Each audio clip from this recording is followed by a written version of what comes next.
নমস্কার বন্ধুরা, আজকে বানাবো ইটে মাছের রেসিপি। তো তার জন্য নিয়েছি একটা থালাতে ইটে মাছ 500 গ্রাম। মাছগুলো ধুয়ে পরিষ্কার করে নিয়েছি। এবার মাছে দিয়ে দিলাম হাফ চামচ লবণ, সামান্য হলুদ গুঁড়ো। এবার মাছগুলো খুব ভালো করে মাখিয়ে নেব। এখানে বড় চামচের হাফ চামচ লবণ দিয়েছি। দেখুন, মাছে লবণ হলুদ খুব সুন্দর করে মাখানো হয়ে গেছে। নিয়েছি একটা টমেটো কুচি, একটা বড় সাইজের পেঁয়াজ কুচি, আর এখানে নিয়েছি মশলার পেস্ট, তাজা আদা, জিরে, ধনে, রসুন, কাঁচা পাকা লঙ্কা। তো এবার আর একটা বাটিতে নিয়েছি আলু আর ক্যাপসিকাম। দিয়ে দিলাম পরিমাণ মতো সরিষার তেল।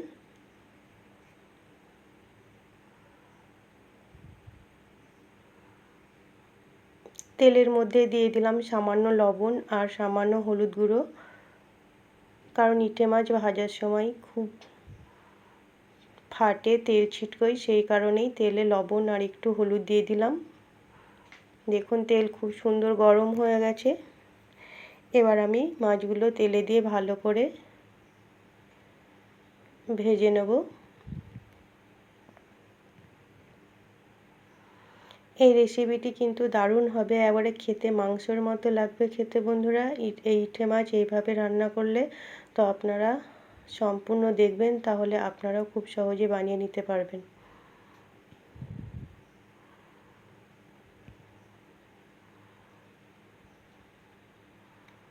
এখানে দেখুন, সব মাছগুলো আমি একসঙ্গেই দিয়ে দিলাম।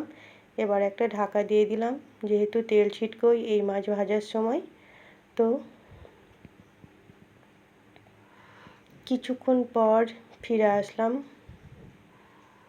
দেখুন,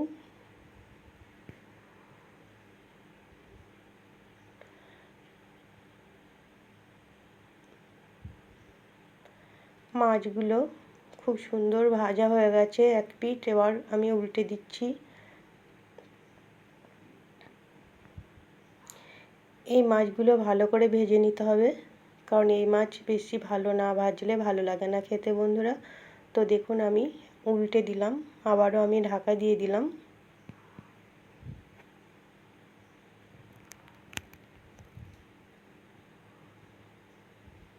দেখুন, ঢাকা খুলে মাছগুলো আমি তুলে নিচ্ছি। মাছগুলো খুব সুন্দর ভাজা হয়ে গেছে।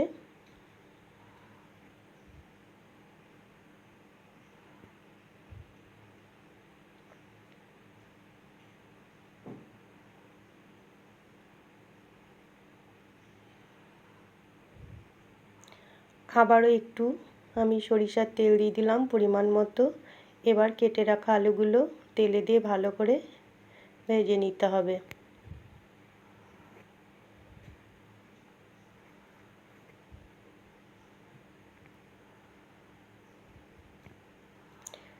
সামান্য হলুদ গুঁড়ো দিয়ে দিলাম।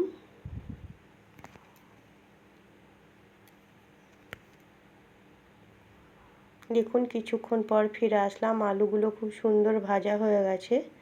আলুগুলো আমি তুলে নিচ্ছি।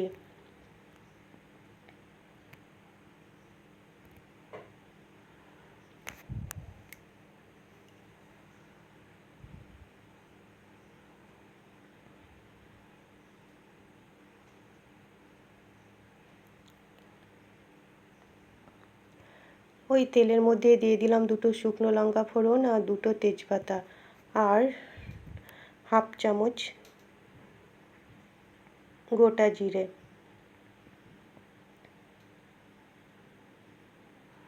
ফোড়নের তেল খুব সুন্দর গরম হয়ে গেছে। দিয়ে দিলাম কুচিয়ে রাখা পেঁয়াজ। এবার পেঁয়াজগুলোকে ভালো করে ভেজে নিতে হবে।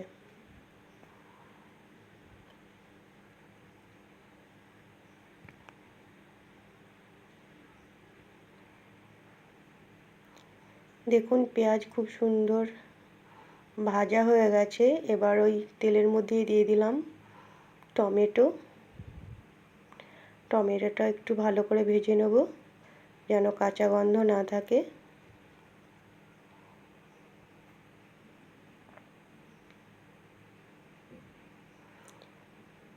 দিয়ে দিলাম ক্যাপসিকাম। ক্যাপসিকাম একটু হালকা ভেজে নেব, বেশি ভাজবো না। হাফ চামচ কাশ্মীরি লঙ্কার গুঁড়ো, হাফ চামচ হলুদ গুঁড়ো দিয়ে ভালো করে নেড়ে নেব।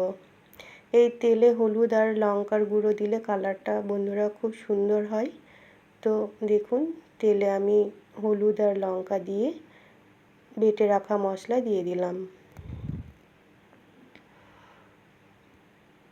মিক্সি জারে সামান্য একটু জল দিয়ে সেটাও দিয়ে ভালো করে এবার কষিয়ে নেব, যেন মশলার কাঁচা গন্ধ না থাকে।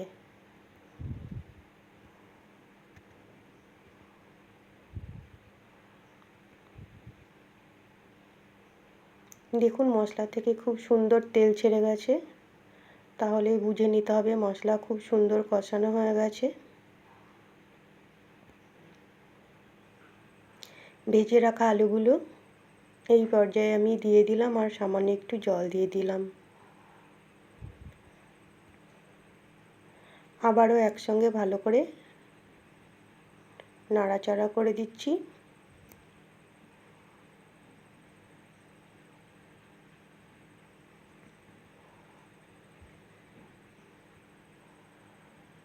আবারও 2 মিনিট মতো ঢাকা দিয়ে আমি ঢাকা খুলে নিলাম। দেখুন খুব সুন্দর কষানো হয়ে গেছে, বেশ তেল ছেড়ে গেছে। মশলার সঙ্গে আলু খুব সুন্দর কষানো হয়ে গেছে। এবার দিয়ে দিচ্ছি পরিমাণ মতো জল। বন্ধুরা এখানে আমি গরম জল ব্যবহার করলাম, আপনারা ঠান্ডা জলও দিতে পারেন।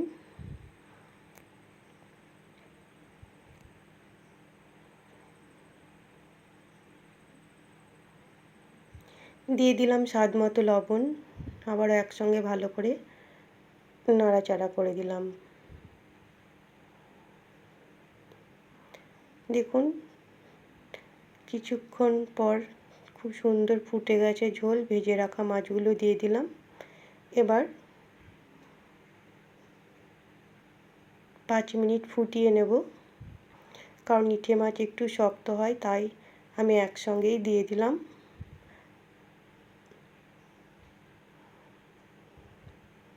একটু ভালো করে ফোটাতে হবে, নাহলে ভালো লাগবে না। তো দেখুন দিয়ে দিলাম চেরা কাঁচা লঙ্কা 4টে।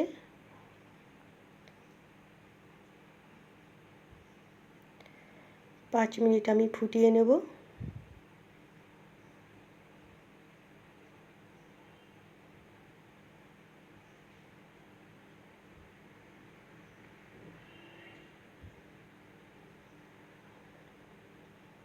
পাঁচ মিনিট ফোটানোর পর দেখুন দিয়ে দিলাম শাহি গরম মশলা হাফ চামচ। অনেকটাই ঝোল কমে গেছে এবং সেদ্ধও হয়ে গেছে আলুগুলো। দেখুন কত সুন্দর কালার এসেছে। তাহলে সম্পূর্ণ ভিডিওটি দেখার জন্য অসংখ্য ধন্যবাদ বন্ধুরা। আর আমার চ্যানেলে নতুন বন্ধু হয়ে থাকলে চ্যানেলটিকে সাবস্ক্রাইব করবেন, আর রেসিপিটি ভালো লাগলে লাইক শেয়ার কমেন্ট করবেন। আর আপনারা অবশ্যই একবার এইভাবে বানিয়ে খাবেন, দেখবেন খুবই ভালো লাগবে। আবারও চলে আসবো নতুন কোনো ভিডিও নিয়ে, ততক্ষণ আপনারা ভালো থাকবেন।